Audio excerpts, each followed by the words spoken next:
अनेकांतवाद प्रणेता, अहिंसा के अग्रदूत श्रमण भगवान महावीर स्वामी को कोटि कोटि वंदन।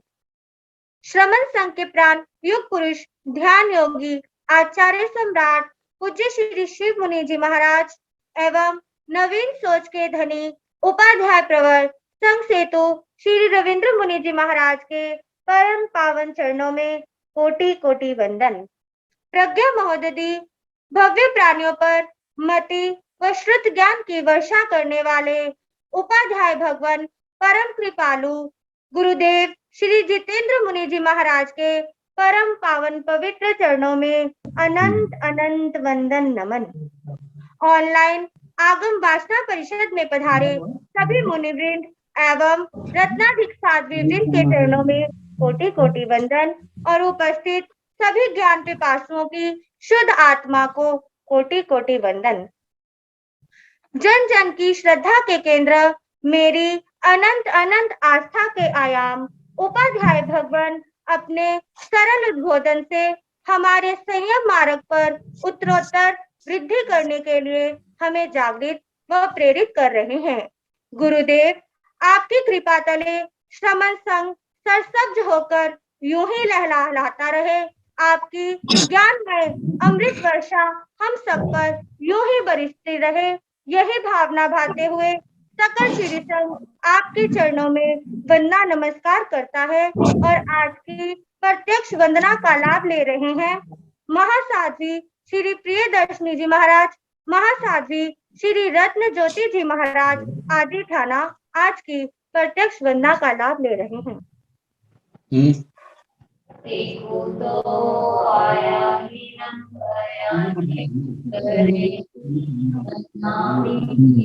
मन स्वामी सरकारे सम्माने की कल्याण मंगलम देव्यम स्वामी मंदिर। देखो तो आया ही करेगी नमन स्वामी सरकारे सम्माने की कल्याण मंगलम देव्यम स्वामी मंदिर। देखो तो आया ही करेगी नमन स्वामी सरकारे सम्माने की कल्याण मंगलम देव्यम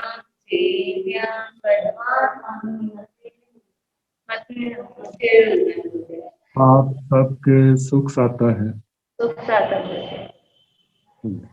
ये आगम वाचना निर्बाध रूप से गतिमान रहे, इस हेतु सभी तपस्वी अपना पूर्ण योगदान दे रहे हैं और आज की तप सहयोगी है महासाध्वी श्री रिद्धिमा जी महाराज की सुशिष्या नव दीक्षिता साध्वी श्री संयति जी महाराज और साध्वी श्री परिधि जी महाराज।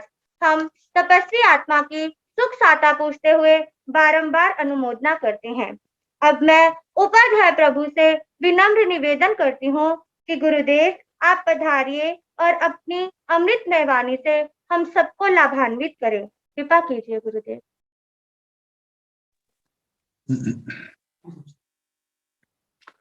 नमो हरिहंताण, नमो सिद्धाण, नमो आयर्याण, नमो उवनयाण, नमो लोये सव साहुण, केशो पंच नमो कारो सव पावकणासनो, मंगलानंत संदेश परमं हवै मंगलम।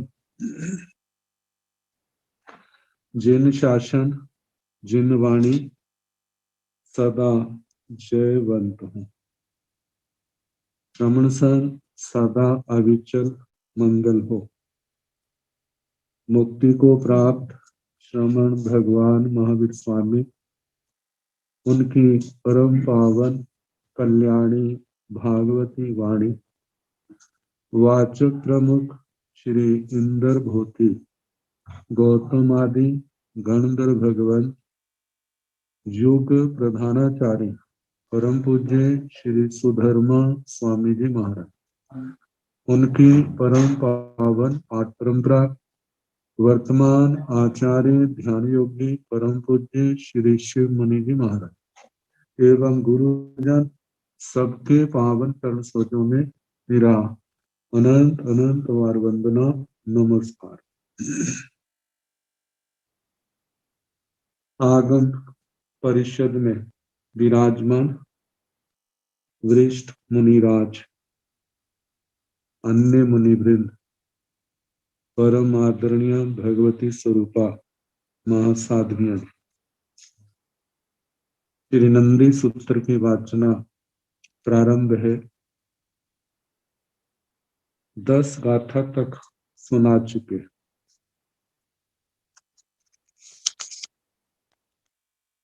दसवीं गाथा में संघ को सूर्य की उपमा से उपमित किया। अब संघ को समुद्र की उपमा से उपमित किया जा रहा। संघ समुद्र स्तुति। भद्दं धी वेला परिगयस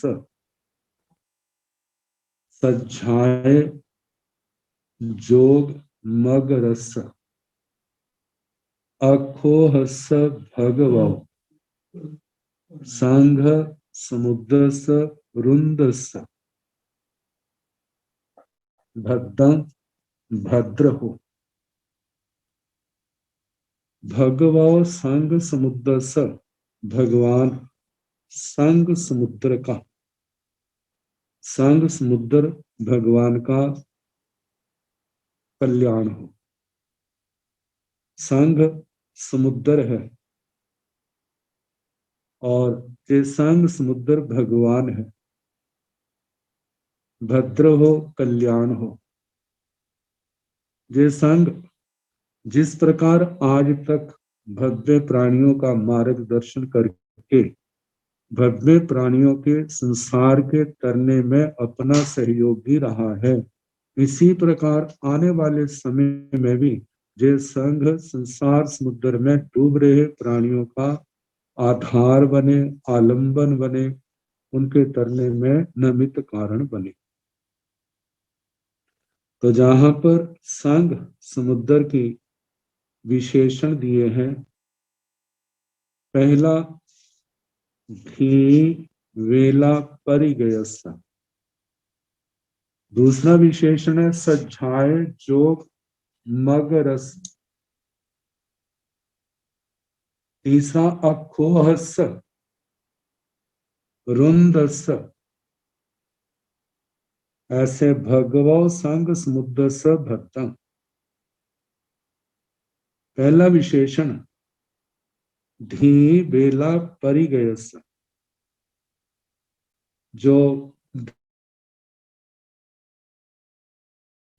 बेला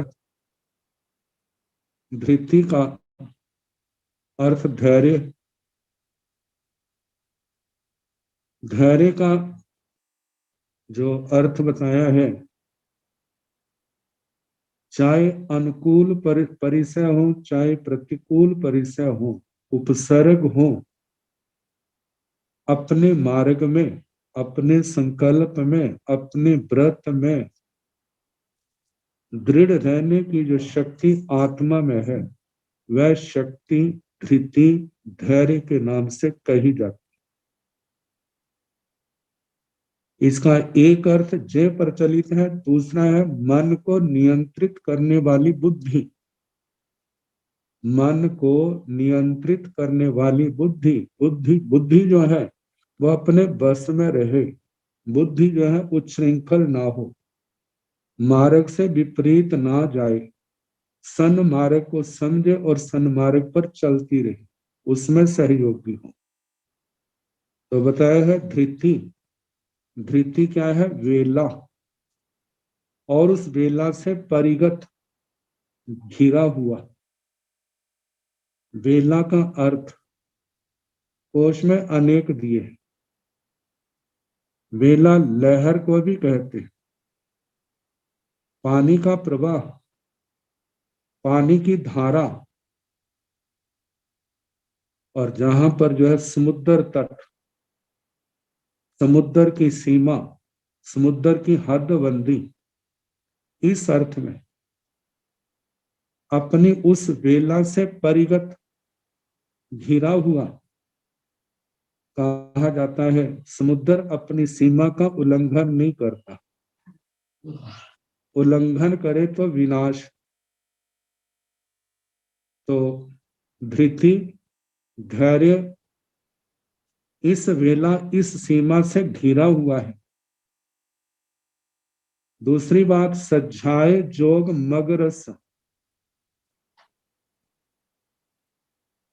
समुद्र अपनी हदबंदी सीमा किनारे से घिरा है और चतुर्विध संघ जो है वो धृति के बल से घिरा हुआ है। धैर्य के कारण से वो अपनी मर्यादाओं में स्थित है, अपनी मर्यादाओं का कभी उल्लंघन नहीं करता। समुद्र में बड़े बड़े मगरमच्छ हैं जो दूसरे जीव जंतुओं को, कितनों को खा जाते हैं,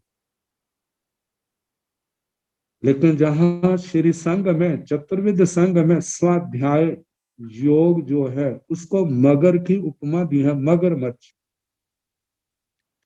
कहते हैं मगरमच्छ तो हिंसक है, लेकिन स्वाध्याय योग को शुद्ध ध्यान का कारण कहा है। और वो शुद्ध ध्यान जो है, जो कर्म रूपी ऐसे जंतु हैं, कर्मों को नष्ट करने वाला, विकारों को नष्ट करने वाला, तो बताया कि इस संग समुद्र में स्वाध्याय जो क्या है, मगर है, मकर, मगरमच्छ। अखोह सब, जैसे समुद्र क्षुब्ध नहीं होता, क्षुब्ध होकर के अपनी मर्यादा का उल्लंघन नहीं करता, ये मानो परिसय उपसर्ग संग के ऊपर आते हैं तो वो उनसे क्षुब्ध नहीं होता, अपनी मर्यादाओं से विचलित नहीं होता। आगे कहा है रुंदस, रुंदस का अर्थ क्या है, विशाल, सब प्रकार के ऐश्वर्य से युक्त तथा विस्तृत है। ऐसे भगवो संग समुद्र स, भगवान संग समुद्र का भद्रं भद्र हो। इन भावों को आचार्य श्री आत्माराम जी महाराज ने बड़े अच्छे शब्दों में प्रकट किया है, मैं उन्हीं को सुनाने लगा हूं। कहते इस गाथा में श्री संघ को समुद्र से उपमित किया है। ये चतुर्विध जो संघ समुद्र है, तो बताया है जल वृद्धि से समुद्र में निरंतर लहरें बढ़ती ही रहती हैं। उसमें मत्स्य, कच्छप, मगर, ग्राहा, नक्र आदि जल जंतु भी रहते हैं, फिर भी वह अपनी मर्यादा में ही रहता है। समुद्र अपनी मर्यादा का उल्लंघन नहीं करता।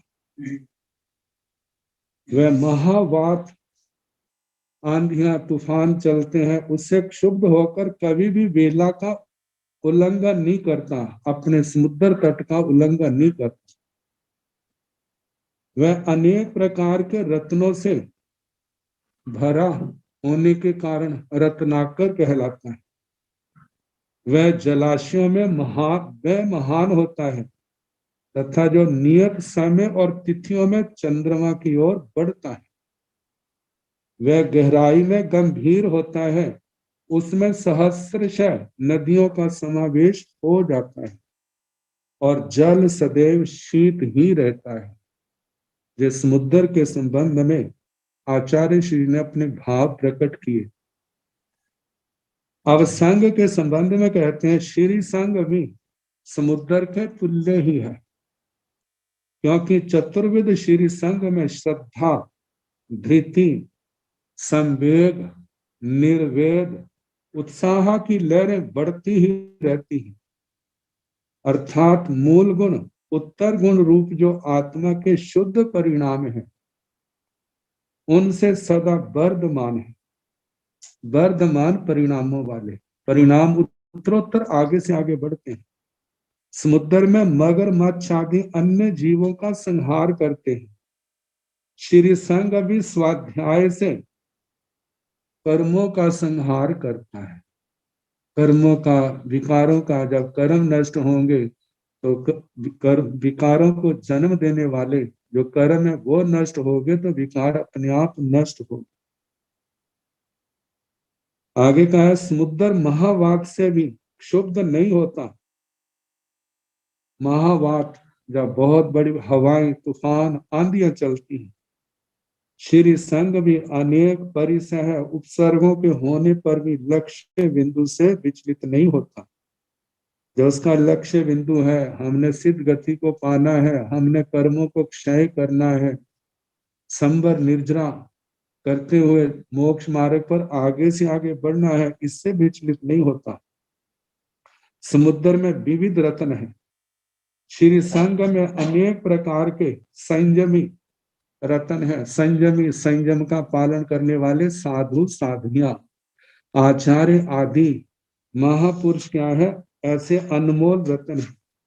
समुद्र अपनी मर्यादा में रहता है, श्री संग संयम की मर्यादा में रहता है। समुद्र महान होता है, श्री संग आत्मिक गुणों से महान है। समुद्र चंद्रमा की ओर बढ़ता है, श्री संग मोक्ष की ओर अग्रसर होता है। समुद्र अथाह जल से गंभीर है, श्री संग अनंत गुणों से गंभीर। गंभीर का मतलब गहरा, गहन।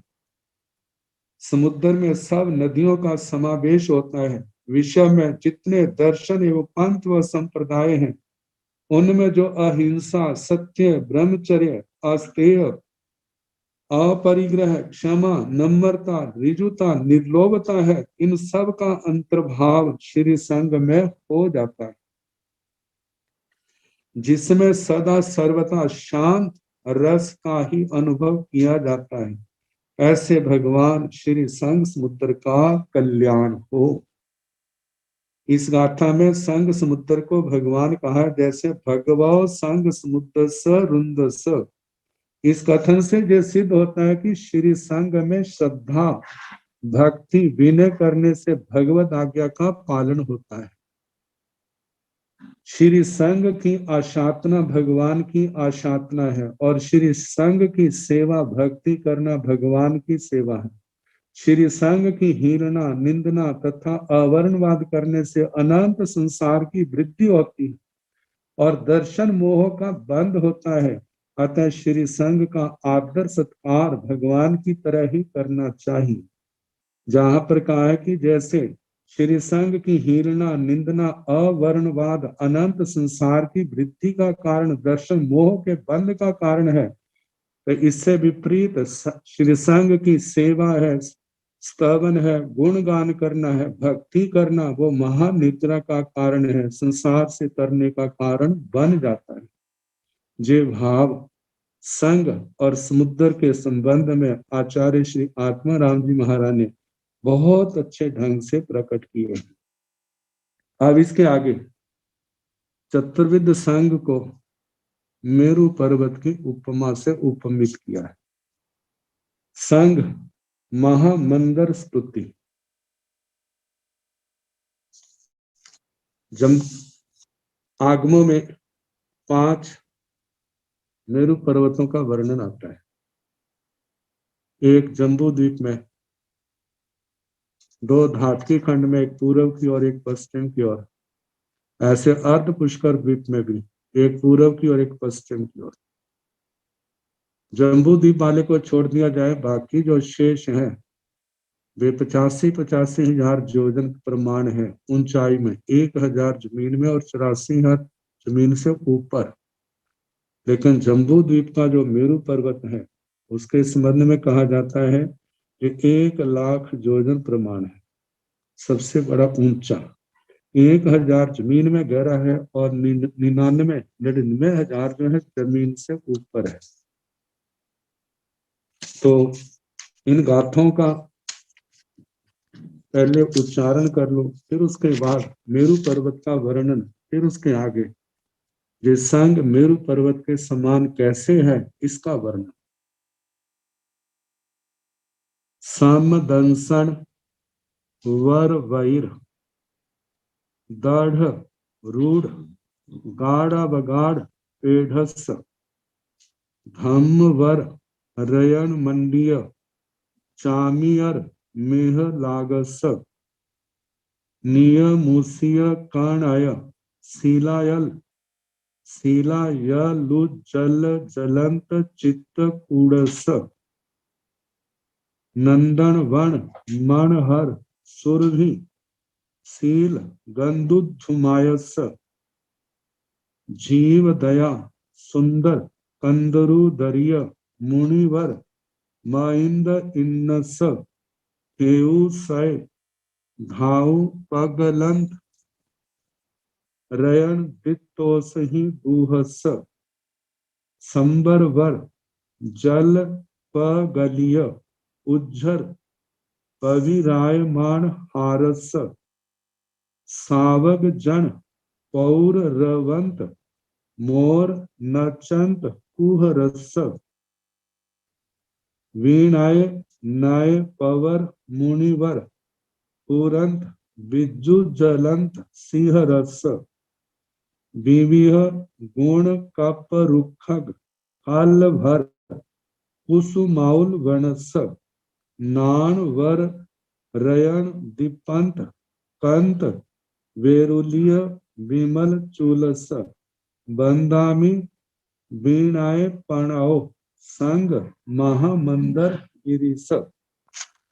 आचार्य श्री देववाचक जी देवरिद्धि गणी जी संग को महामंदर गिरी की उपमा दे रहे और उस महामेरु पर्वत के समान कह करके कह रहे हैं वीणाए पणाओ जो 17वीं गाथा के तीसरे चरण में कहा है वीणे से प्रणत वीणे से झुका हुआ मैं वंदामी मैं इस संग महामंदर गिरी को मैं वंदना करता हूँ।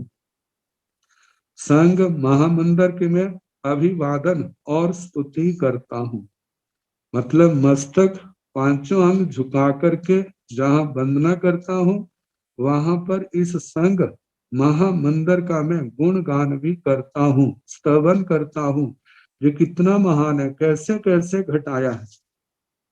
तो इसके संबंध में पहले मेरु पर्वत के संबंध में संक्षिप्त जानकारी। आचार्य श्री आत्माराम जी महाराज फरमाते हैं मेरु पर्वत जैन दर्शन के अतिरिक्त अन्य दर्शनों में भी इसका नाम आता है, लेकिन वर्णन में अंतर है। जैन साहित्य, वैदिक साहित्य, बौद्ध साहित्य में मेरु पर्वत और नंदन वन का उल्लेख मिलता है। वर्णन शैली यद्यपि निस्संदेह भिन्न भिन्न है, अलग अलग है, तथापि फिर भी उनकी महिमा और नामों में कोई अंतर नहीं है। इस विषय में तीनों परंपराएं समन्वित हैं। मेरु पर्वत इस जम्बू द्वीप के ठीक मध्य भाग में अवस्थित है। कहा जाता है जैसे जम्बू द्वीप का नाभि स्थान महाविद्य क्षेत्र के जिसके पूर्व विदय और पश्चिम विदय दो हिस्सों में बांट जाता है। जिस मेरु पर्वत के उत्तर की ओर उत्तर कुरु अकरम भूमि है और दक्षिण की ओर देवकुरु अकरम भूमि, जिसके पूर्व की ओर सीता महानदी पूर्व विदय को दो हिस्सों में बांट देती है और पश्चिम के हिस्से को जिसके सीतोदा महानदी दो हिस्सों में बांट देती है, दक्षिण और उत्तर के। तो कहा जाता है ये बिल्कुल ठीक मध्य भाग में अवस्थित है जम्बू द्वीप के, जो कि 1000 जोजन गहरा 99,000 जोजन ऊंचा है। मूल में इसका व्यास 10,000 जोजन है इस पृथ्वी तल के ऊपर। 1000 जोजन नीचे चले जाएं तो वहां पर 10,000 जोजन से कुछ ज्यादा व्यास है और ऊपर जो है कटते कटते 1000 जोजन रह जाता है शिखर भाग। तो कहा क्रमशः उस जिनके नाम है भद्रशाल, ये तो जमीन के ऊपर प्रारंभ में ही, फिर उसके आगे नंदन वन आता है। जैसे ऊपर जो 500 जोजन जब भद्रशाल वन समाप्त होता है, 500 योजन ऊपर जहाँ नंदन वन आएगा, फिर उसके आगे बहुत ऊपर जा करके सोमनस वन आता है, और शिखर भाग के ऊपर पंडक वन आता है। उसमें रजतमय, स्वर्णमय, चांदीमय, मतलब चांदी के तत्वों की प्रधानता, स्वर्ण के तत्वों की प्रधानता स्वर्णमय, और रत्नों की प्रधानता उससे रत्नमय, विविध रत्नमय, जो 3 कंडक भाग है। 40 योजन की चूली का है। शिखर भाग के ऊपर बिल्कुल मध्य में एक चूली का चोटी की तरह जो 40 योजन ऊंची है। इस मेरु पर्वत का जम्बूद्वीप प्रज्ञप्ति के अंदर बड़े विस्तार से वर्णन आएगा। कहते ये पर्वत विश्व में सब पर्वतों से ऊंचा है। उसमें जो जो विशेषताएं हैं अब उनका वर्णन करते हैं।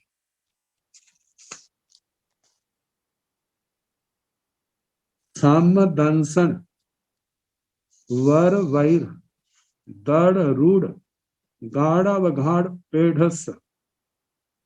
पेढ़स ये पीठ शब्द से बना है।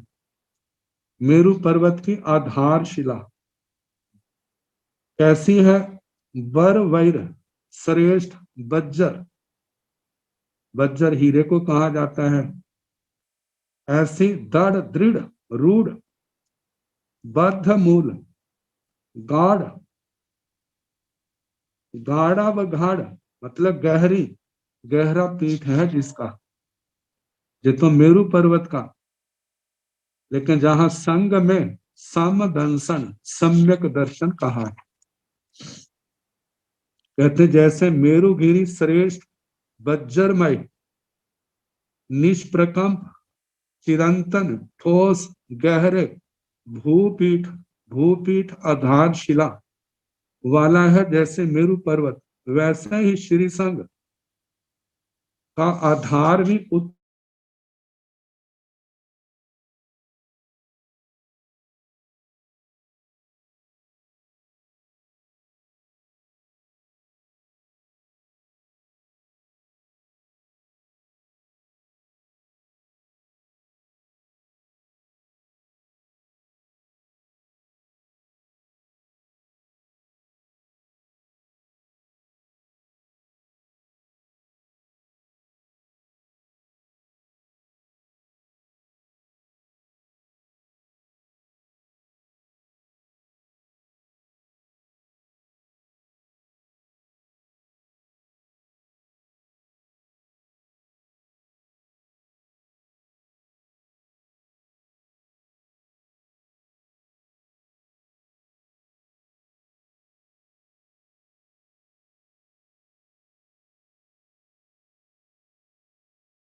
हाँ जी कहा जैसे मेरु पर्वत की बज्जरमय वो भूपीठ आधारशिला है, इसी प्रकार संग रूपी महामंदिर का सम्यक दर्शन इसकी आधारशिला है। आगे कहा है धम्म वर रैण मंडिय चामियर मेह लागस। जैसे मेरु पर्वत उत्तम उत्तम रत्नों से युक्त स्वर्ण मेखला से मंडित है, जैसे मेरु पर्वत उत्तम उत्तम रत्नों से, रत्न वहां पर ऐसी स्वर्णमय मेखला से मंडित है। मेखला जैसे कमर के स्थान पर बच्चों को रस्सी काले कहीं काला डोरा पहना देते हैं, कहीं लाल रंग का डोरा पहना देते हैं अपनी अपनी धारणा के अनुसार। तो कहा जाता है इस मेरु पर्वत की जो करधनी कह देते हैं, मेखला कह देते हैं, कहते हैं वो स्वर्णमय है, स्वर्णमय, और उसके ऊपर रत्न है, मतलब रत्नों की प्रधानता है वहां पर। तो इस चतुर्विध संघ में इनको जो मेरू पर्वत की उपमा दी है तो कहते हैं जहां पर मेखला कौन है, जैसे वो मेखला स्वर्णमय है, जहाँ रत्न जटित है, रत्न उसमें है, तो जहां पर क्या है, तो जहां पर कहा जा रहा है, आचार्य श्री देववाचक जी कह रहे हैं, वैसे संग मेरु की मूल गुण रूप धर्म की स्वर्ण मेखला, जो साधु साधुओं के मूल गुण है, वही क्या है, मेखला का रूप है। जैसे वो मेखला रत्नों से जड़ित होती है, इसी प्रकार उत्तर गुण जो है, क्षमा आदि जो गुण है, उनसे जो मंडित है, मूल गुण है, इसके अंदर क्षमा, मृदुता, सरलता, संतोष, समता आदि इन गुणों से, जे गुण होने के कारण से वो जो मेखला है, संग मंदिर का, मेरु पर्वत का, उससे वो शोभायमान है। तो इस प्रकार ये पहली गाथा का वर्णन हुआ जो मेरु पर्वत के संबंध में कही जा रही है। साम दंसन वर वैर गढ़ रूढ़ गाढ़ वगाढ़ पेढ़ स, सम्यक दर्शन ही जिसकी श्रेष्ठ वज्र रतन, उसकी गाढ़ मतलब कि अत्यंत मजबूत दृढ़, जिसकी आधारशिला है, पीठ है। फिर आगे बताया कि जो मेखला है मेरु पर्वत की, नाना प्रकार के रत्नों से युक्त चामीकर, वो स्वर्णमय मेखला है। स्वर्ण की प्रधानता और वहां पर रत्नों की प्रधानता होने से, तो जहाँ संग में मूल गुण उत्तर गुण, मूल गुण तो वो स्वर्ण स्थानीय है, और जो रतन उत्तर गुण है वह उसके रतन स्थानीय है। फिर आगे फरमाया जा रहा है अगली गाथा, नीय मूसीय काणाय शिला जलुज्जल जलंत चित्त कूड़स, नंदन वर्ण मणहर सुरभि शील गंधुद्रुमायस। तो कहा है कि जैसे मेरु पर्वत के ऊपर उस्य ऊंचे काणाय शिलायल, काणाय कनक स्वर्ण के शिलातल, उनसे उज्जवल जलंत, जलंत मतलब जाज्वल्यमान, दीप्यमान, चित्तकूटस, चित्तकूट है मेरु पर्वत को, ऊंचे ऊंचे स्थान, ऊंची ऊंची चोटियां हैं। तो इस संग रूपी मंदर पर्वत के ऊपर कौन सी वो ऊंची चोटियां हैं, वो शिलातल कौन से हैं, तो इसके संबंध में कहा नियम, सांग मेरु के इंद्रिय और नो इंद्रिय दमन रूप नियम ही कनक शिलातल है। शिलातल शिलाएं कैसी हैं, जैसे स्वर्णमय, तो और उनके ऊपर चमकीले, जैसे वहां पर शिलातलों के ऊपर कूट है, ऊंची चोटियां हैं। तो संग में तो कहा कि जो इंद्रिय नो इंद्रिय दमन रूप, तो जे तो कनक सोने की शिलाएं हो गई, लेकिन कूट कौन से हैं, तो कहा कि चमकीले उदात निर्मल भावों वाले जो चित्त हैं, वे ही प्रोन्नत कूट हैं। जो संग में साधु साधियां हैं, संग के सदस्य साधु साधियां श्रावक श्राविका है, जो उनकी जिनके अंदर निर्मल विचारों की परिणाम धारा बह रही है, जिसके अंदर किसी प्रकार का मैलापन नहीं है, धर्म के संस्कार होने के कारण से अत्यंत निर्मल है। तो कहा है वो जो उदात श्रेष्ठ निर्मल चित्त है, वे ही क्या है, ऊंचे कूट है। जैसे कहा जाता है इसके विचार बहुत ऊंचे हैं, तो वो ऊंचे किसके कारण से, धर्म के संस्कारों के कारण से। वो ऊंचे विचार ही क्या है, जैसे मेरु पर्वत के ऊपर कूट है, इसी प्रकार इस संग में जो साधकों के निर्मल विचित्र की धारा, विचार धारा जो पवित्र है, वो ऊंचे कूट के समान है। आगे कहा है कि नंदन वन मनहर सुरभि शील गंधुद्ध मायस, जैसे नंदन वन मनोहर, नंदन वन मनहर सुरभि शील गंधुद्ध मायस, जैसे मेरु पर्वत नंदन वन तो एक वन का नाम लिया, जैसे भद्रशाल वन है, नंदन वन है, सोमनस वन है, पंडक वन है। इन चारों वनों की अपनी शोभा है और मेरु पर्वत की शोभा को बढ़ा रहे हैं। और वहां पर कलप वृक्ष आदि नाना प्रकार की, वहां पर दिव्य औषधियां हैं, वनस्पतियां हैं, जिनके बहुत सुगंध निकलती है, सुगंध से चारों ओर महक फैली हुई है। तो कहा जैसे इन नंदन वनों से, इन वनों से वो मेरु पर्वत शोभायमान है।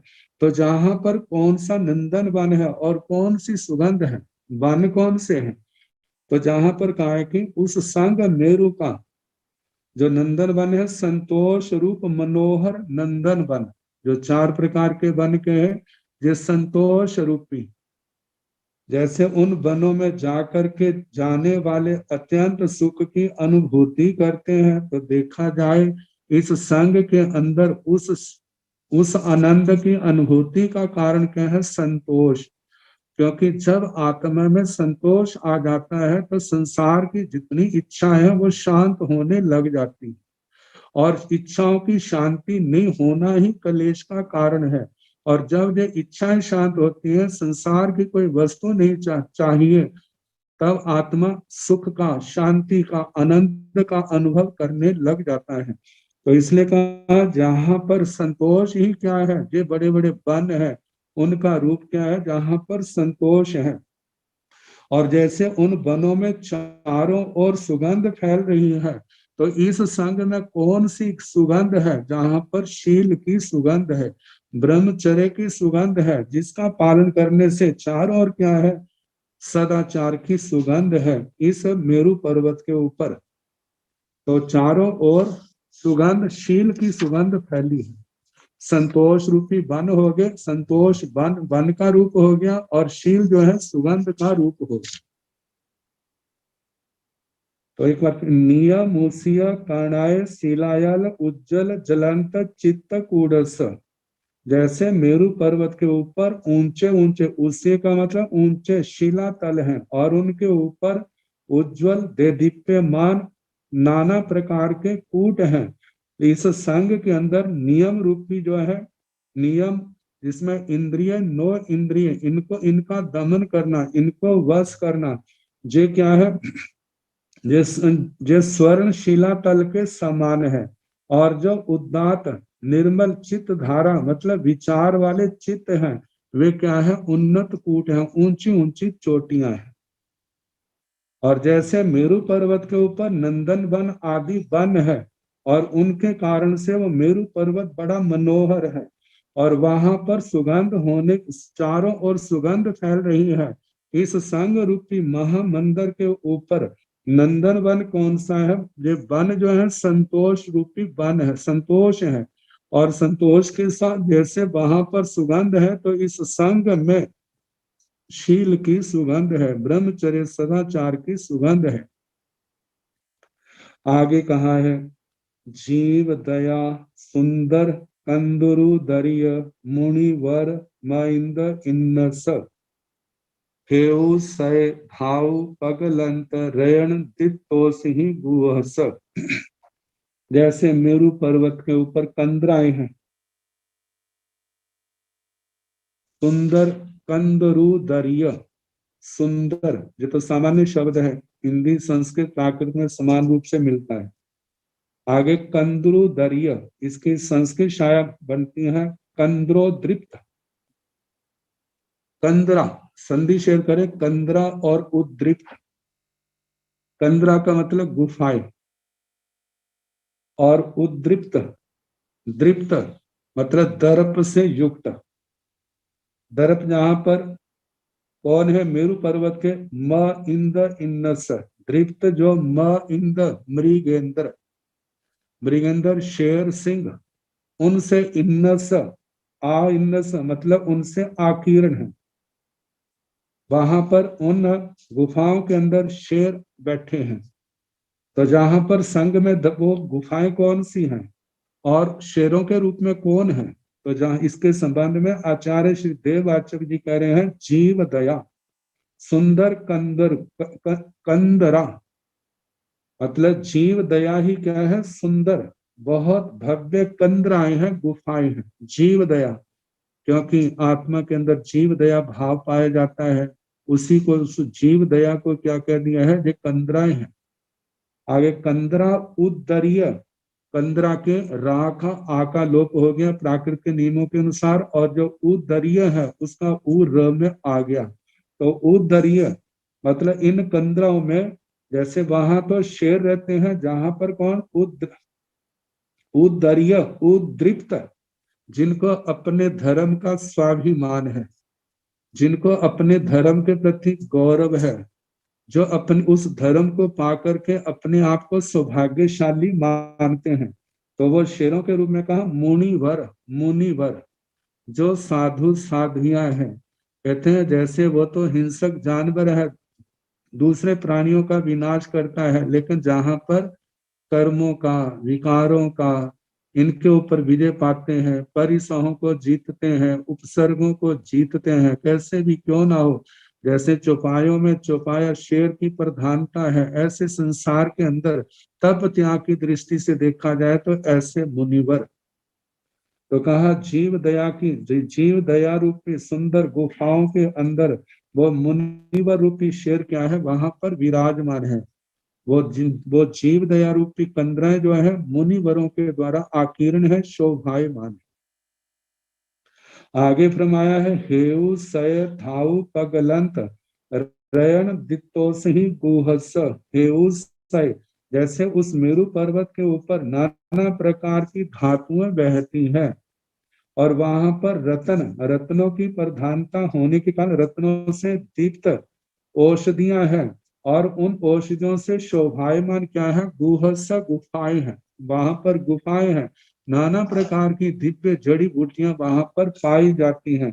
तो इस संघ में क्या है, तो जहां पर कहा हेउस है, जहां पर सैकड़ों हेतु, आचार्य आचार्य भगवान जो व्याख्याकार है, जैसे इसके ऊपर आचार्य श्री हरिभद्र जी हैं, मलयगिरी जी हैं, आचार्य श्री आत्माराम जी महाराज ने कहा कि जहां पर सैकड़ों हेतु क्या है, वो अन्वय और व्यतिरेक है। अन्वय हेतु और व्यतिरेक हेतु, जैसे वो धातुएं वहां पर बहती हैं, तो ऐसे ही वो उन धातुओं से शोभायमान है। ऐसे सैकड़ों हेतु जो अन्वय व्यतिरेक का रूप है, उनसे जिस संग संग शोभायमान है, कहा जाता है। अन्वय हेतु किसे कहा जाता है और व्यतिरेक हेतु किसको कहा जाता है? कहते हैं एक के होने पर दूसरे का निश्चित होना, इसको अन्वय हेतु कहा जाता है, और व्यतिरेक हेतु उसको कहा जाता है एक के नहीं होने पर दूसरे का नहीं होना। जैसे कहा जाता है कि अन्वय हेतु यदि धुआं है तो वहां पर आग जरूर होगी। जैसे न्याय शास्त्र में कहते हैं पर्वतो वन्यमान धूमात, पर्वत अग्नि वाला है, इस कारण से धुआं होने के कारण से, क्योंकि कहा जाता है जत्तर जत्तर घूमे तत्तर तत्तर वन्य, जहां जहां पर धुआं होता है वहां वहां पर आग होती है। जैसे जहां पर महान से महानस रसोई में धुआं भी पाया जाता है और आग भी पाई जाती है। ये उस जमाने की बात है जिस समय लकड़ियां जलती थी, लेकिन आजकल गैस होने के कारण से धुआं दिखाई नहीं देता है। लेकिन कहा जाता है ये धुआं है तो वहां पर आग जरूर होगी, आग है वहां पर धुआं हो, ये व्याप्ति नहीं बनाई। अन्वय व्याप्ति एक के होने पर दूसरे का जरूर होना, जैसे धुआं है तो इसका मतलब आग निश्चित है। और व्यतिरेक व्याप्ति वे होती है जहां पर एक नहीं तो वहां पर दूसरा भी नहीं, जो जिससे जुड़ा हुआ होता है। तो कहा जाता है जहां पर ये नहीं है तो कहते हैं तो इसका मतलब वो भी नहीं होगा। ऐसी जो है व्यतिरेक व्याप्ति व्यतिरेक हेतु कहा जाता है। तो ऐसे देखा जाए द्वादशांगी वाणी में कितने ऐसे हेतु हैं जिसमें दृष्टिवाद का जैसे आता है, वहां पर तो न्याय शास्त्र कितना गहन चलता है। तो वो तो जो जानते थे वो इस बात के संबंध में जानते हैं, लेकिन इन बातों में भी यदि वर्तमान के आगम है वहां पर भी हम देख सकते हैं। जैसे कि आगमों के अंदर आता है कि जैसे कोई पाप क्रिया कर रहा है लेकिन धर्म उसको धर्म क्रिया समझता है। यदि कोई पाप कर्म को धर्म क्रिया समझ के करता है तो इसका मतलब ये नहीं है उसको धर्म की प्राप्ति हो रही है। तो जैसे संवाद चलते हैं, जैसे थावचा पुत्र जी का सुदर्शन परिव्राजकों के भक्त के साथ चलता है, तो वहां पर श्री थावचा पुत्री ने कहा था क्या ऐसा संभव है कि खून का कपड़ा कभी खून से साफ होता है, तो उसने कहा कभी नहीं। कहते हैं इसी प्रकार जैसे खून का कपड़ा खून से साफ नहीं होता, उसको साफ करना है तो वहां पर खार पदार्थ और स्वच्छ पानी की जरूरत है। तो इसी प्रकार कहा है कि ऐसे ही पाप के द्वारा कभी आत्मा के पाप धुल नहीं सकते। जब ही आत्मा को धोना है तो वहां पर धोने के लिए वहां पर पाप के परित्याग की आवश्यकता है। तो वहां पर 18 पापों का त्याग किया जाता है। जैसे 18 पापों का त्याग किया जाएगा तो आत्मा की मलिनता दूर होती जाएगी और निर्मलता सामने आ जाएगी। तो इस प्रकार सैकड़ों प्रकार के हेतु जो है आगम वाणी के अंदर इस संग संग रूपी मेरु पर्वत के ऊपर क्या पाए जाते हैं, तो कहा जाता है वो ही क्या है जहां पर धातुएं हैं। आगे कहा है कि रयन दित्तोसी गुहस, जैसे रत्नों से और दिव्य औषधियों से गुफाएं जो है दीप्त दीप्यमान है। तो संग में कौन से रत्न है? रत्न देखा जाए तो ज्ञान दर्शन चरित्र तप आदि जो अनमोल रत्न है। जहां पर औषधियां कौन सी है? तो औषधियों के रूप में कहा है जैसे विशिष्ट तपस्याएं करने वाले उनके अंदर अनेक प्रकार की लब्धियां पैदा हो जाती हैं। जैसे आमर्ष औषधि ऐसी लब्धि है जिस मुनि को, जिस साधक को प्राप्त है। कोई कैसा भी रोगी क्यों ना हो, उसके सिर के ऊपर हाथ रख दिया जाए, जहाँ उसको मंगल पाठ सुना दिया जाए, जहाँ उसके शरीर का कोई अंश, उसके मैल आदि भी उसके शरीर के साथ लग जाए, तो वो क्या हो जाता है? स्वस्थ हो जाता है, उसके रोग नष्ट हो जाते हैं। तो ऐसे 28 प्रकार की लब्धियां बताई जाती हैं। इनसे जो संघ के अंदर साधु साध्वी जीवन में जैसे श्रावक श्राविकाओं के अंदर जो लब्धियां पाई जाती हैं, वो ही क्या है? दिव्य औषधियों का रूप है। कहते हैं जैसे वो दिव्य औषधियां तो क्या करती हैं? वे तो केवल रोगों आदि को ही नष्ट कर सकती हैं, लेकिन कर्मों के रोगों को नष्ट करने में समर्थ नहीं है।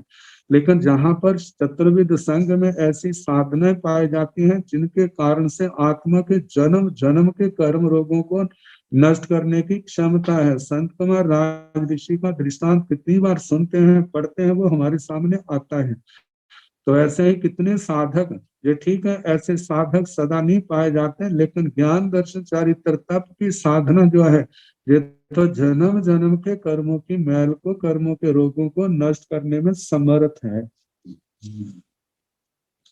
तो इस प्रकार 14वीं गाथा का वर्णन हुआ। अब इसके आगे 15वीं गाथा का वर्णन आएगा। वो कल फिर जैसे अवसर होगा उसके अनुसार सुनाने का प्रयास किया जाएगा। 6 गाथाओं के माध्यम से आचार्य श्री देवाचक जी ने संघ को महामंदिर की उपमा दी और इसका वर्णन किया। तो लगभग आधा हुआ है, आगे फिर जैसे समय होगा उसके अनुसार सुनाने का प्रयास किया जाएगा। नमो अरिहंताण, नमो सिद्धाण, नमो आयर्याण, नमो ओवधायाण, नमो लोये सब साहुण, सो पंच नमो कारो सब पावपनासनो, मंगलानंत सम्मे सिंह पड़मं हवाई मंगलम। श्री चौतारी मंगलम अरिहंत मंगलम सिद्ध मंगलम साहु मंगलम केवली पुनतो धम्मो मंगलम। चौतारी लोगोत्तम अरिहंत लोगोत्तम सिद्ध लोगोत्तम साहु लोगोत्तम केवली पुनतो धम्मो लोगोत्तमो। चौतारी शरणं पवज्जामि अरिहन्ते शरणं पवज्जामि सिद्धे शरणं पवज्जामि साहु शरणं पवज्जामि केवली पुनतं धम्मं शरणं पवज्जामि। 4 शरण सुख करने दुख करने मंगल करने और शरणा नहीं कोय, जो भाव प्राणी आश्रय अक्षय सबको यथा योग्य बंधन।